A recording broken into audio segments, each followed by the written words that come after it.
کہ جب یوسف علیہ السلام نے خواب دیکھا، خواب دیکھنے کے بعد اس نے اپنے والد محترم سے خواب کا تذکرہ کیا، تو والد نے پہلا لفظ کیا کیا، کہا ہاں کیا فرمایا، تخفف، پوشیدہ رکھنا، رویا کا اپنا خواب۔ کس سے یہ بھی فرمایا، الا اخوتک، اپنے بھائیوں کو نہیں بتانا، اور ساتھ میں یہ بتایا کہ ان الشیطان للانسان عدو مبین، کہا کہ مجھے بھائیوں کو بتانے سے حرج نہیں تھا، لیکن مسئلہ یہ ہوتا ہے کہ جو شیطان ہوتا ہے وہ انسان کا کھلم کھلا دشمن ہوتا ہے۔ یہاں سے میں آپ کو باریک بات سمجھا رہا ہوں، ایک لمحے کے لیے سمجھنا اس کو۔ وہ بھائی جو تھے یوسف علیہ السلام کے، وہ فرزند کس کے تھے، نبی خدا کا۔ ان کا والد کیا، وہ صحبت نبی میں رہتے تھے، ان کے بدن میں نبی کا خون تھا، پیغمبر کا خون تھا۔ نہیں سمجھے میری بات کو، میری بات کو کون سمجھ گیا وہ ہاتھ اٹھائے۔ دیکھو ایرا گیرا ہوتا، مجھ جیسا گنہگار ہوتا تو پکڑ نہیں تھی نا۔ وہ پیغمبر کے بچے، پیغمبر کی، نبی کے بچے، وہ نبی یعقوب علیہ السلام کھانا بناتا ہے، نوالا اپنے بچوں کو کھلاتا ہے، اس میں تاثیر کتنی ہوگی، تاثیر کتنی ہوگی۔ وہ پانی ڈول سے بھرتا ہے برتن میں، بچوں کو پلاتا ہے، انہیں وہ روتے ہیں تو وہ اپنے جھولی میں اٹھا کے، اپنے گود میں اٹھا کے انہیں چپ کراتے ہیں، لوری سناتے ہیں۔ کون ہے کیا، لیکن پیغمبر کو بھی معلوم ہے کہ میرا خون، میرے اولاد، میرے تعلق والے، میرے ہم صحبت۔ تو اپنے ایک بچے کو بولا کہ دیکھو یہ حسد کا مسئلہ ہے، رشک کا معاملہ ہے، اپنے خواب کو چھپانا، کیونکہ جو اس نے نہیں بولا کہ یہ بتایا کہ بھائیوں سے چھپانا، کیوں چھپانا، یہ نہیں بتایا کہ تمہارے بھائی نوز باللہ شیطان ہیں، نہیں بتایا کہ وہ جو شیطان ہیں وہ کھلم کھلا، یعنی کہ یوسف کو سکھایا تمہارے بھائی تمہارے دشمن نہیں ہیں، دشمن کون ہے۔ اب شیطان بھائیوں کے ذریعے سے گھس گیا، یہ سمجھنا ہے۔ جبکہ یعقوب نے دلیل اور علت قائم کی تھی پہلے علیہ السلام کہ بیٹا بیٹوں سے، بھائیوں سے ڈر نہیں ہے، لیکن جو شیطان ہے وہ دشمن ہے۔ اور وہی ہوا کہ وہ اس خواب کو سن رہے تھے، وہ سننے کے بعد صبح جب ہوا کہ وہ انہوں نے موقع بنا کے روز روز بول رہے تھے اپنے باپ کو کہ ہم اس کو اپنے ساتھ گھمانے لے جائیں گے، ایک دن لے گئے اور اس کو کنویں میں پھینک دیا۔ اور پھر کیا ہوا کہ انہوں نے وہ کپڑا وغیرہ دکھایا، آپ سب جانتے ہیں اس چیز کو۔ یوسف علیہ السلام کنویں میں تھے اور ادھر والد کو پتہ ہی نہیں چلا، ظاہری اعتبار سے پتہ ہی نہیں چلا کہ میرے بیٹے کے ساتھ کیا ہوا۔ اچھا، جدائی میں، غم میں، فراق میں، اضطراب میں دونوں آنکھی کی بینائی چلی گئی۔ کس کی؟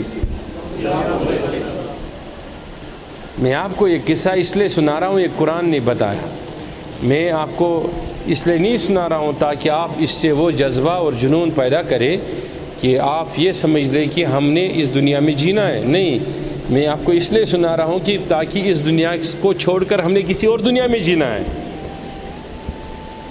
ہزاروں سال گزر گئے یا سینکڑوں سال گزر گئے، بھی یوسف علیہ السلام تازہ ہمارے سامنے ہے کہ نہیں؟ اگر آپ تازہ دم ہمیشہ دنیا کے لیے رہنا چاہتے ہیں تو تمہیں اس طریقے پہ آنا چاہیے۔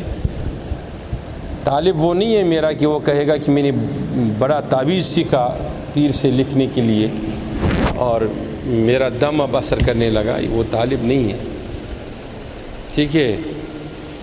ایک ہوتا ہے عارف، ایک ہوتا ہے معارف، سمجھ گئے میری بات کو؟ اس کی انشاءاللہ کبھی میں آپ کو تفصیل سے تعویلات کروں گا اور بتاؤں گا۔ مختصر یہ کہ بھائیوں کو جب پتہ چلا اس خواب کے بارے میں انہوں نے کس میں ڈالا. اب یہ دیکھنا، میری طرف دیکھنا، مشیت خدا کیا ہے. مشیت خدا یہ ہے کہ اگر وہ یوسف علیہ السلام یعقوب کے سنگت میں رہتا، سیدھی سی بات ہے وہ عزیز مصر کبھی نہیں بنتا، اس کی حسن کی شہرت آج تک نہیں رہتی. نبی علیہ السلام کے دور میں کیا تھا، وہ ایک انقلابی دور تھا، اس لیے نبی علیہ السلام کے دور کے بعد سائنسی دور آیا، تو حضور علیہ السلام نے اس لیے چاند کو توڑا، سورج کو پلٹا، معراج پہ چلے گئے، تو لوگوں کو تفکر، جس کو ہم امکان تفکر کہتے ہیں، امکان غیر کہتے ہیں، اس کا موقع ملا. یوسف کے دور میں حسن چلتا تھا، تو اللہ تعالیٰ نے حسن لے کے اس کو مبعوث کیا، لیکن اتنا حسین بھی نہیں تھے وہ جتنا رسول اللہ صلی اللہ علیہ وسلم حسین تھے. اور کچھ عرفاء نے کہا کہ جتنا حسن حضور علیہ السلام کی ایڑی مبارک کو تھا، تو ہم تو یہ نہیں کہیں گے نا، کچھ عرفاء نے یہ لکھا ہے، وہ بھی تو نبی ہے، توہین نبی کوئی نہیں کر سکتا ہے، حرام ہے نا، گناہ ہے. اور بعض جگہوں پہ اگر انسان کو بولنے میں دقت ہو جائے گی تو کفر بھی لازم آ جاتا ہے اور اسلام سے نکلتا بھی ہے، تو اس لیے ہم ایسے الفاظ نہیں بولتے ہیں اور ایسے شعر بھی ہم نہیں پڑھتے ہیں. مطلب یہ ہوا کہ وہ جب یوسف علیہ السلام کنویں میں تھا، کب تک رہا وہ اللہ تعالیٰ جانتا، لیکن بالآخر اس کو ایک قافلے والوں نے، ان میں سے ایک جو سردار ان کا تھا، وہ تاجر تھا، اس تجار نے اس کو کیا باہر نکالا، اور جب وہ دیکھا تو وہ حیران رہ گیا اس کے حسن کے جلووں میں گم رہا. یہاں میں ایک بات بتا دوں گا آپ کو، جس بات کے لیے میں نے آپ کو یہ سارا قصہ سنا ہے. تو درویشو، وہ بات یہ ہے کہ جب اس سوداگر نے یوسف علیہ السلام کو باہر نکالا، تو بھائی جتنے اس کے تھے وہ ہر روز دور سے دیکھا کرتے تھے کہ باہر تو نکلا نہیں، مرا تو بدبو نہیں آئی، جانور تو اترا نہیں اس میں، وہ روز دیکھتے تھے، کیونکہ ان کے پتہ تھا نا ہم نے ایسا کام کیا ہے جس پہ تو پکڑ ہوگی. اس دن انہوں نے دیکھا کہ قافلہ ہے، انہوں نے پانی نکالا، تو انہوں نے کچھ نکالا، وہ حیران رہ گئے اور وہ بھائی بھی آ گئے. اب یوسف علیہ السلام بھی کھڑا کن کے ساتھ؟ نہیں، قافلے تجار کے ساتھ، تاجرین کے ساتھ. اور سامنے کون ہے؟ ان میں سے ایک بڑا بھائی اٹھا، اس نے کہا کہ میں کنانی ہوں، اور پھر اپنے والد کا حوالہ دیا. اس کے والد کا نام کیا تھا؟ کہا یعقوب کنانی کا فرزند ہوں. کہا کیا چاہتے ہو؟ کہا یہ جو غلام ہے، یہ جو غلام آپ نے نکالا، یہ ہمارا غلام ہے، ہمارے گھر کا ہم نے خریدا ہوا غلام تھا ہمارا. یہ کام چور ہے، کام نہیں کرتا ہے، اس لیے وہ چھپ گیا ہوگا کس میں؟ کنویں میں. اب آپ نے نکالا، ہم تھوڑی اس کو ایسے آپ لینے دیں گے. اگر آپ کو لینا ہی ہے تو اس کا معاوضہ ہمیں پہلے ادا کر دو. یوسف کیا ہے ان کا؟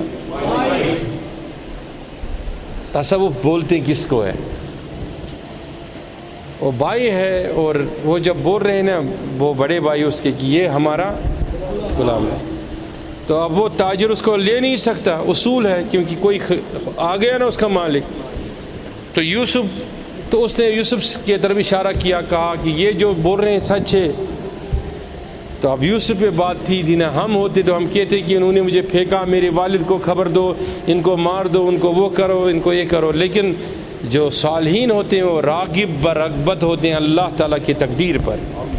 اسے پتہ تھا کہ مجھے مشیت خدا نے ادھر لایا، خواب اس نے دکھایا، سارا کچھ اس کے مشیت سے ہو رہا، وہ اس سے نافرمان نہیں ہوئی، بے رغبت نہیں ہو گئی. سمجھ گئے؟ اس کو تصوف کہتے.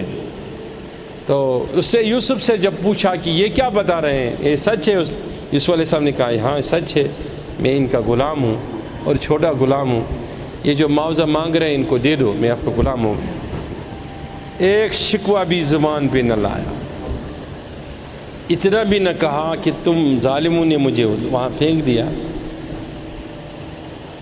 اب بس قدرت خدا کا مشاہدہ کرنا چاہیے۔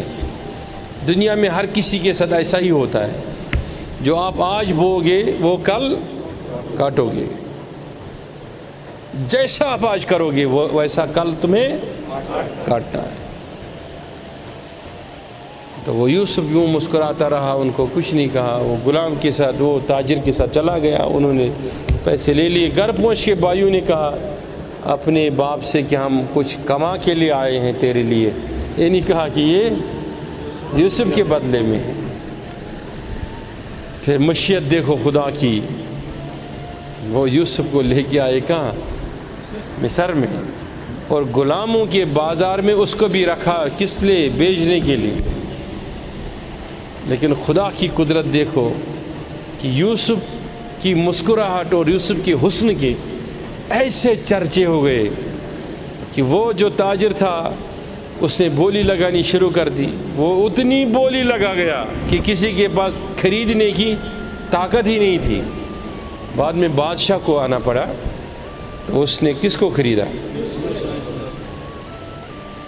یوسف کی فصاحت، بلاغت، اس کا وسیع نظریہ تھا کہ اس نے بادشاہ کو قائل کیا۔ اچھا وہاں دو چیزیں تھی، ایک بت پرستی تھی، اچھا جو حکومت تھی اس کا جو یہ حاکم تھا وہ بت پرست نہیں تھا۔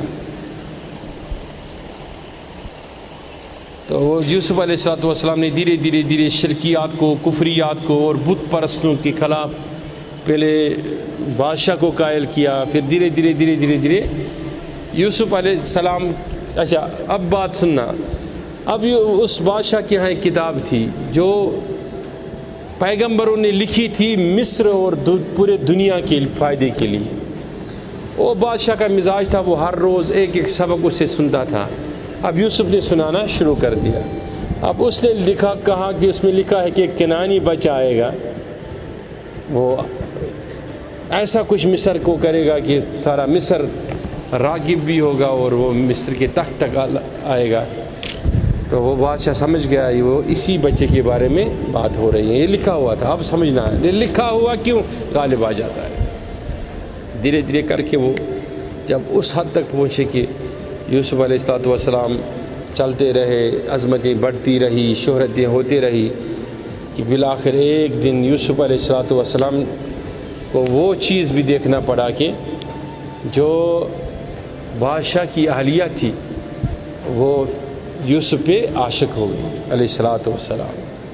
اب سمجھنا میری بات، اس حد تک عاشق ہو گئی کہ اس نے یوسف علیہ السلام کو خیانت کرنے پر مجبور کر دیا۔ اچھا اس کے محل کے 7 دروازے تھے، اس نے وہ سارے بند کر دیے، یوسف کو بالکل لاسٹ غرفے میں، لاسٹ جو کمرہ تھا اس میں لے گئی۔ تو یوسف نے کیا کہا، وہ قرآن میں بھی ہے، کہا کہ میں تو خود کو اللہ کے پناہ میں دے چکا ہوں۔ بات سمجھ میں آئی کہ نہیں؟ مطلب جب وہ گھر سے نکلا تھا، کب؟ جب خواب بولا تھا کس کو؟ تو باپ نے یہ جملہ کہا تھا نا، بھائیوں سے، اور شیطان کھلم کھلا دشمن ہے انسانوں کا، اس لیے میں آپ کو اللہ کی پناہ میں سونپ رہا ہوں۔ تب یوسف کو وہ بات یاد آ گئی، کہا میں تو اللہ کی پناہ میں ہوں، تم میرا کیا بگاڑو گے؟ وہ سارے دروازے مقفل تھے، بند تھے۔ تو پھر انہوں نے ان کو دھکا مارنا شروع کر دیا، 1 سے 2، 2 سے 3، 3 سے 4، 4 سے 5، اور وہ 7 سے نکل آئے۔ سمجھنا میری بات۔ یہاں رومی نے کتنی عجیب بات کہی، کہا کہ تمہیں ہو کیا گیا؟ تو نے اپنے وجود کا یوسف کنویں میں تو ڈالا ہے، لیکن تمہارے 7 دروازے محل کے ہیں نا وہ بند پڑے ہیں، اور وہ روز یوسف سے خیانت کر رہے ہیں۔ یہ ایک مثال دے رہے ہیں وجود کی، وہ مثال، وہ حقیقت اس کی وہ تھی۔ اب رومی سمجھا رہا ہے کہا تمہارے 7 دروازے ہیں وہ تو بند پڑے ہیں، تیرا یوسف کب جاگ جائے گا، وہ اندر سے 7 دروازے تمہارے کھولے گا وجود کے۔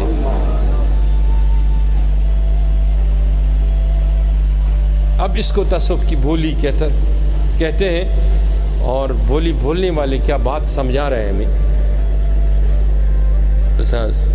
اور کسی نے کہا نا انسان جو اصل ہفت خان کیا، اور میں نے پچھلے درس میں آپ کو مسلم کا ایک شعر سنایا تھا، سری پنہا استندر زیر بم، یہاں بھی مولانا روم علیہ الرحمہ نے کتنی بڑی بات سمجھا دی۔ اب میں اس میں چلا جاؤں گا تو پھر ٹائم چلا جائے گا، تو مختصر کرتے کرتے مولانا روم یہاں سمجھاتے ہیں ہمیں کہ خود سے پوچھ تو کس کے پناہ میں، وہ یوسف پناہ میں تھا تو کنویں سے نکلا، عزیز مصر ہو گیا، پھر بھی برائی سے بچا، تو وہ جب باہر آیا تو جو ہی زلیخا کا وہ مقصد پورا نہ ہوا تو وہ چلائی چیخی، اس نے کہا یوسف نے تو میری عزت پہ حملہ کیا، میں کسی طریقے سے بچ گئی۔ اب یوسف نبی، اچھا پھر فیصلہ ہو گیا کہ جو معبد کا وہ طریقہ تھا اس کے آئین کے تحت یوسف علیہ السلام کو پھانسی لگانی ہے۔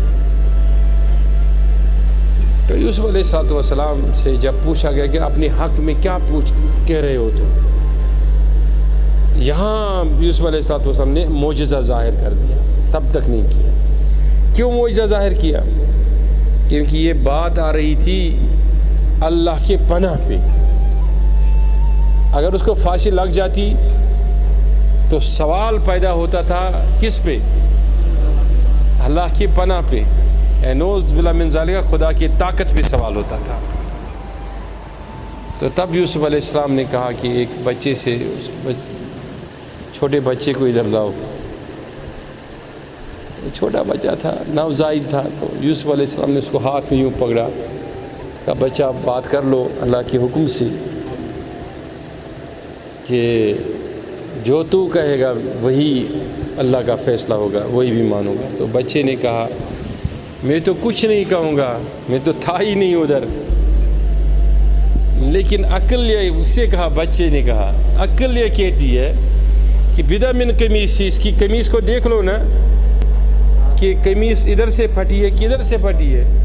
اگر ادھر سے پھٹی ہے تو زلیخا نے اپنی دفاع میں اس کو پکڑ لیا، اگر پیچھے سے پھٹی ہے تو مطلب اس نے یوسف علیہ السلام بے گناہ بھاگ رہے تھے اور اس کو پکڑ لیا، اس کی قمیض پھٹ۔ جب یہ دیکھا تو بادشاہ کو پتہ ہو گیا کہ بیوی تو میری غلط ہے، یوسف پر کوئی عیب نہیں ہے۔ تو اس نے یوسف کو کہا کہ آپ کیا چاہتے ہیں؟ تو اس نے کہا کہ میں یہ چاہتا ہوں کہ مجھے قید میں بھیجا جائے، جیل میں بھیجا جائے۔ سمجھ گئے میری بات کو؟ اب یہاں ہم اختتام کر رہے ہیں اس بات کو۔ قید میں گئے وہ خدا کے پناہ میں تھے کہ نہیں؟ قید میں جو کچھ بھی ہوا وہ خدا کی رضا سے ہی ہوا نا۔ واپس جب وہ آئے، پھر جب وہ عزیز مصر ہو گئے، ٹھیک ہے، تو خدا کے پناہ میں تھے کہ نہیں؟ اب یہاں میں بات بتا رہا ہوں۔ حضور سیدنا غوث پاک فرماتے یا مشغولین بالدنیا، اللہ اکبر، فرماتے دعوا عنکم الکلام فی حاذ المقامات فانکم تتکلمون فیہا۔ تمہیں کیا ہو گیا ہے دنیا کے مشغول لوگوں، تم دنیا میں اپنی شاخیں پسارے ہوئے ہو، دنیا صبح سے شام تک کتنے پناہیں مانگتے ہو۔ بوزن چکا درویشہ مجھ سے بوزن چکا، صبح سے شام تک کۭژاہ پناہ منگیو؟ صبح چھو منگان ماجہ پناہ، شامس مٲلِس پناہ، دُپہرس ہُمِس پناہ، دُپہرس ہُمِس پناہ، شامس ہُمِس پناہ، یِم کۭتیاہ پناہ منگیو؟ ییٚلہِ تُہۍ اَکہِ کھۄتہٕ زیادٕ پناہ منگیو گوٚو تُہۍ چھُو نہٕ کٲنٛسہِ ہِنٛدسٕے پناہس منٛز کینٛہہ۔ اب میں بات کرنے لگا ہوں کچھ صوفیہ کی، وہ برا نہیں مانا، تو وہ کہتے ہیں تم تو اس کتے سے بھی بدتر ہو جو کتا کم سے کم کسی کے دروازے پہ جا کر کھانا کھاتا ہے اور اگلے روز اس کا مالک خیال رکھتا ہے کہ کل میرے اس ٹائم پہ ایک کتا آیا تھا، اس کو چارہ ڈالا جائے، روٹی کا ٹکڑا دیا جائے. کہتے تم تو ان کتوں کی طرح ہے جو ہر در پہ نہیں، جہاں کوڑے کرکٹ کے ڈھیر اور مکھیاں منڈلاتے ہیں تم تو ادھر ہی بیٹھتے ہو. تم کس کے پناہ میں ہو؟ تم تو کسی کے پناہ میں نہیں ہو. کہتے ہیں کہ یا طالب الحق، اگر تو حق کا طالب ہے اور تمہیں تلاش حق ہے تو کچھ مت طلب کر. یوسف خالی ہاتھ گھر سے نکلا اور عزیز مصر ہو گیا. پھر سمجھا رہا کہ جب وہ بھائی آئے نا، کس کو لے کے؟ دوسرے بھائی کو.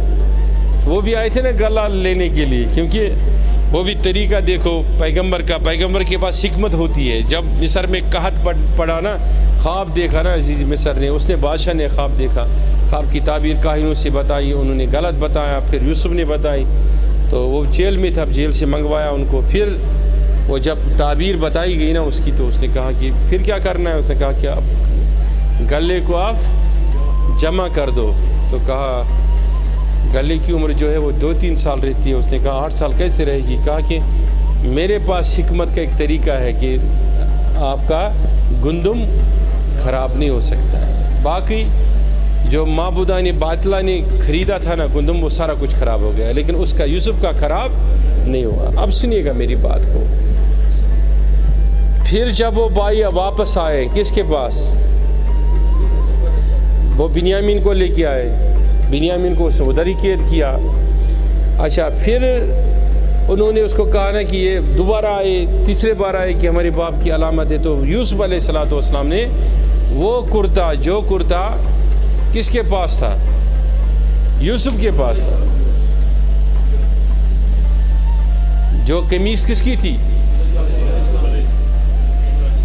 وہ یعقوب کی نہیں تھی، وہ اصل میں آدم علیہ السلام کی قمیص ہے. آپ حیران رہ گئے، وہ آدم کی قمیص ہے. وہ وہی پہلی قمیص ہے جو جنت سے اتاری گئی تھی. کس کے لیے؟ اور پھر دھیرے دھیرے کرتے وہی قمیص کس کو پہنچی تھی؟ ابراہیم علیہ السلام کو. اسی وجہ سے وہ آگ میں جلے نہیں. پھر یوسف کے پاس تھی. سمجھ گئے میری بات کو؟ اسی کو خرقہ ولایت بھی کہتے ہیں، خرقہ نبوت بھی کہا کرتے تھے پہلے دور میں. وہ دھیرے دھیرے اس نے وہ خرقہ اپنا اتارا اور وہ اس نے سنبھال کے رکھا تھا، وہ اس نے دے دیا اپنے بھائیوں کو. کہا کہ میرے باپ کے آنکھوں پہ ڈالنا. تو وہ اس نے دور سے ہی کہا کہ مجھے تو یوسف کی خوشبو آ رہی ہے. سمجھ گئے میری بات؟ آپ سمجھنا میری بات کو کہ حضور سیدنا غوث اعظم فرماتے ہیں وَأَنبَأْنَاهُمْ عَلَى الْحَقِيقَةِ الَّذِينَ هُمْ خُلَفَاؤُهُمْ. بیٹھیے. وہ فرماتے ہیں کہ تمہیں کیا ہو گیا؟ انتم منازعون علی قدری، تم تو تنازع کرتے ہیں تقدیر پر. تمہاری حالت تو ایسی بھی نہیں ہے کہ کتے کی. وہ ایک کتا تھا، اس نے اصحاب کہف کو کہا تھا کہ میں نہ کھاؤں گا نہ بھوکوں گا، تمہارے پیچھے چلوں گا. کہا وہ کتا ہو کے عظیم بنا. تم تو وہ کتے بھی نہیں جو کسی امید سے کسی دروازے پہ جاتے ہیں اور اگلے دن اس ٹائم پہ نہیں جاتے ہیں. اگلے دن تعین ہی نہیں، یا تم پہلے جاتے ہو یا بعد میں جاتے ہو. فرمایا عرفا نے کہا کہ نہیں، کم سے کم ایسا تو اتنا تو بنو کہ اتنے چکر تو مالک کے دروازے پہ قائم کر دو نا، یا وہیں اپنی چوکھٹ مار کے بیٹھو کہ مالک مجبور ہو جائے کہ اپنے گھر کا دروازہ تمہارے لیے کھولنے کے لیے. سمجھ گئے میری بات؟ وہ دروازہ جب کھلے گا تمہارے لیے تو سمجھنا کہ آپ کو اب پھر کمانے کی ضرورت نہیں ہے. بس تمہیں کیا کرنا پھر، تمہیں اللہ کی تقدیر پر راضی رہنا ہے کہ جو کچھ خدا نے دیا ہے وہ خدا خود ہی میسر تیرے لیے کرے گا.